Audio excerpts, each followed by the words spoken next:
In 22-23, Burnley ran away with the championship title. Sheffield United weren't too far behind in second, and Luton went on to win the playoffs. Therefore, the top three sides in the championship secured their places in the Premier League. Fast forward 1 year later, and all three of the very same sides have been all but relegated with one game to go, a figure that has been massively cushioned by the Everton and Forest points deductions, which would have meant that the three would have in fact been relegated a hell of a lot earlier. Sheffield United have been relegated with the worst defensive record in Premier League history, and undoubtedly one of the worst points tallies too, with Burnley not too far behind, barring a late flurry of recent results, and Luton the only real side of the three that made a real fist of survival. But again, this was only due to the caveat of Everton and Nottingham Forest's respective points deductions. So that begs the question, is the gap between the Premier League and the Championship bigger than ever? And is it going to grow? Or have we just happened to stumble across three of the worst Premier League sides in the very same season? Let's discuss this, look into some stats, and find out.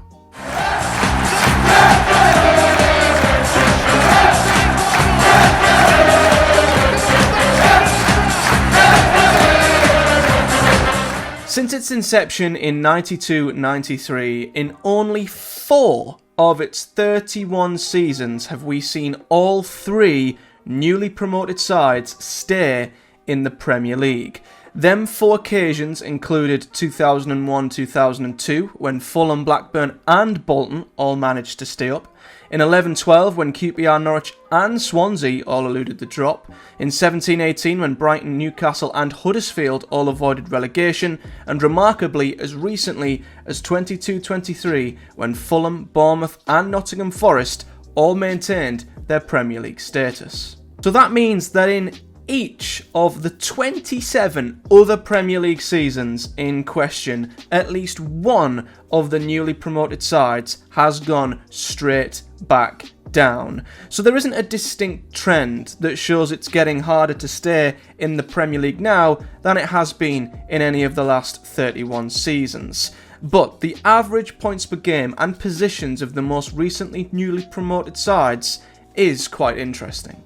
Looking at the average points per game for the three promoted sides since 2015-16, it is rather steady at first, with the majority of the newly promoted sides together averaging around 1 point per game. But you can see the start of a downward trend from 2021. Ironically, post-Covid, when, barring 22-23, the PPG for the three promoted sides has dropped significantly. In 21-22, Norwich, Watford and Brentford only mustered 0.8 points per game on average between them, with Brentford holding that up significantly with their 13th place finish in the Premier League. Whereas this season, Luton, Burnley and Sheffield United have mustered a shocking 0.6 points per game on average between all three sides. So maybe this is the start of the gap really opening up, or maybe it's still a little too early to say. Flipping the coin, there is the other half of this argument, and that isn't about how well, or in some cases how not well, the newly promoted sides are doing once they reach the promised land, but how do the relegated sides fare when they drop into the Championship?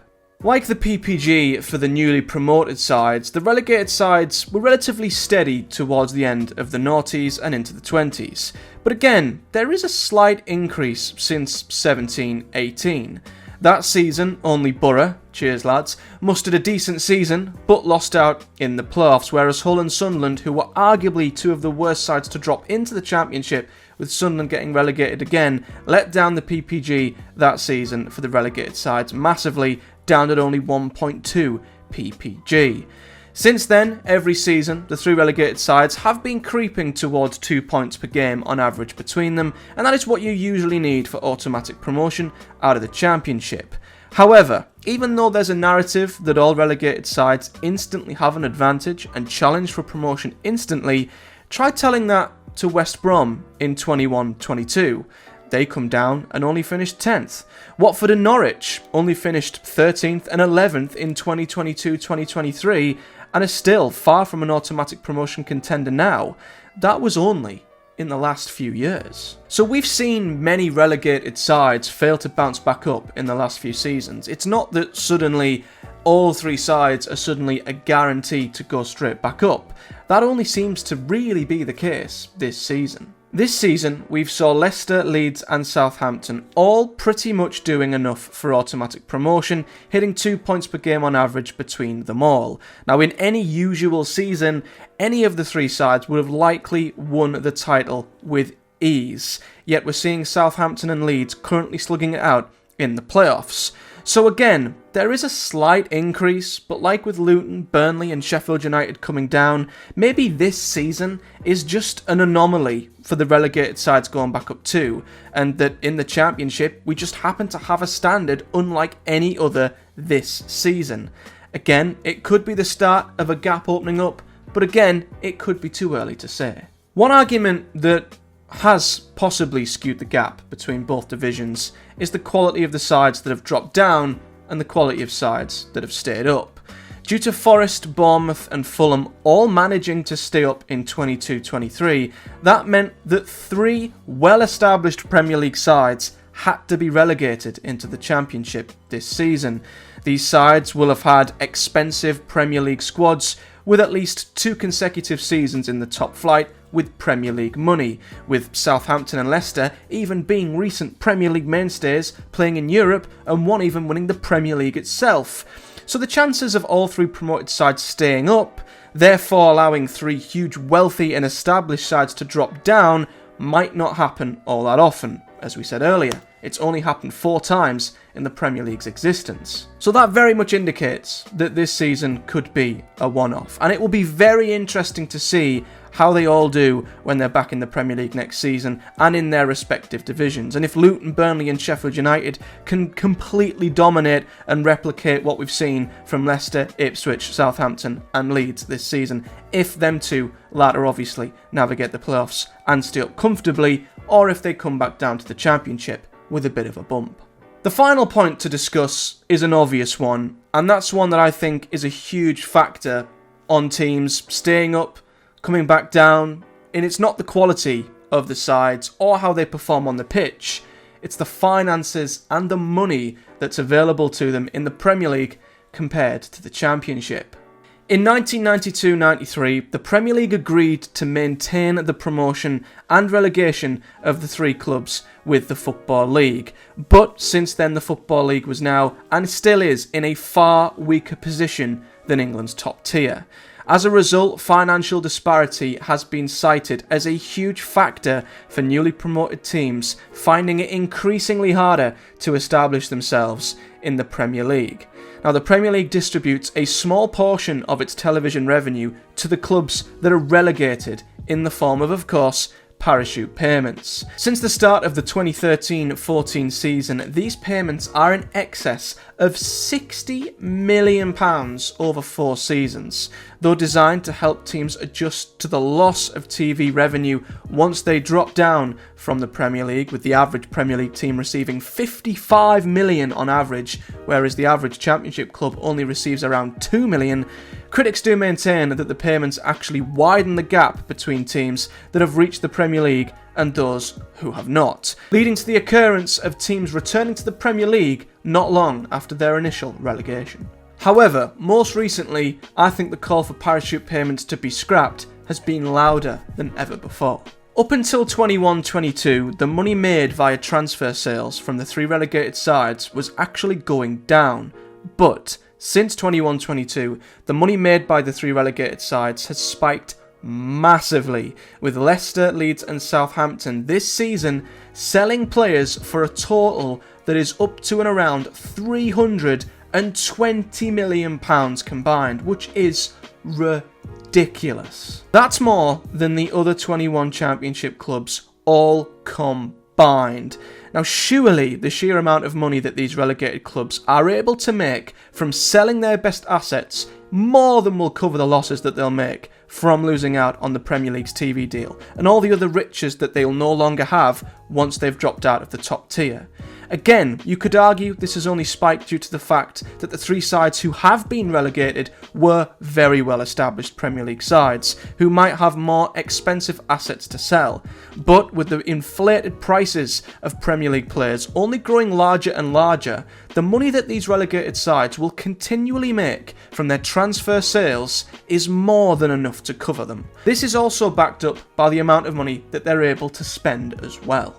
Now, looking at the amount of money that the three relegated sides have spent in the Championship since 15-16, obviously 16-17 is an insane anomaly, where you saw Newcastle, Norwich and Aston Villa all spend a stupidly ginormous £175 million between them. But since then, it was quite steady until COVID. But like with the money that has been made by the relegated sides since COVID, that figure has started to rise in player sales and also with the amount of money that the three relegated sides have spent. Since 2021, you can see a steady increase in the amount of money the relegated sides have spent, with Leicester, Leeds and Southampton this season not only making £300 million in transfer sales between them, not only also receiving their parachute payments on top, but they were also able to spend a total of just over £100 million between them to strengthen their respective squads. Now, how is that considered fair in comparison to the other Championship sides, and how can they possibly compete with sides that are not only able to take their Premier League squads, sell half a dozen players for upwards or even more than £100 million in total, then get handed extra money because of the drop-off in TV money, but then they're able to go and spend £100 million between them anyway. Clearly, there is one of them three elements that needs to be nerfed, otherwise the gap may continue to increase or be incredibly unsurmountable for the Championship sides, which makes Ipswich's achievement this season even more special. So, I think to conclude, there is undoubtedly a huge gap between the Premier League and the Championship financially. I think that is unquestionable. I think the question around whether the relegated sides need the parachute payments they always receive will continue to rumble on. However, in terms of quality, I'm not always sure the gap between the top of the Championship and the bottom of the Premier League is always as big. Maybe this season it has opened up to be bigger than it has been for a long time, but I don't think it will necessarily stay this big forever. I think with Burnley, Luton and Sheffield United coming down, with the respective issues the three clubs are likely to have, especially Sheffield United, the likelihood is we're not going to see all three bounce back instantly. We might not even see all three fighting for automatic promotion next season. In terms of quality, there is a gap of some sorts, but I think Leicester, Southampton and Leeds were stronger than your average relegated trio, and this, as I say, was helped by the three previously promoted sides in Forest, Fulham and Bournemouth all staying up.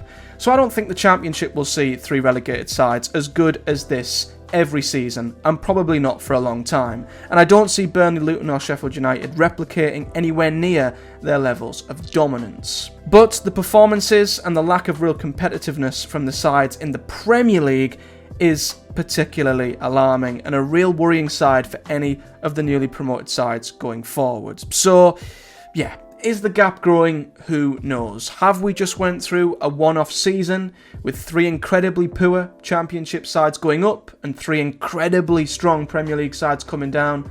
Only time will tell. But there certainly is a concern that at least the financial gap needs to be bridged, and I do hope that's something that's rectified in the near future. So if you've enjoyed this video, guys, do hit the like button and subscribe. A lot of numbers in this video. I do appreciate you guys checking it out, but the stats often are a great way of backing up and visualizing a point. So I hope you guys have enjoyed the numbers being crunched. It did take me a while to gather these numbers together, so I hope you appreciate that. If you have, do hit a like on this video and subscribe for more, and leave me a comment below with your thoughts on whether you think the gap is growing in both contexts of just the quality of sides and especially the finances, which I think is a pretty common answer. Yes is the answer to that. But until next time, guys, do take care. Big thank you for watching, and I'll see you all next time.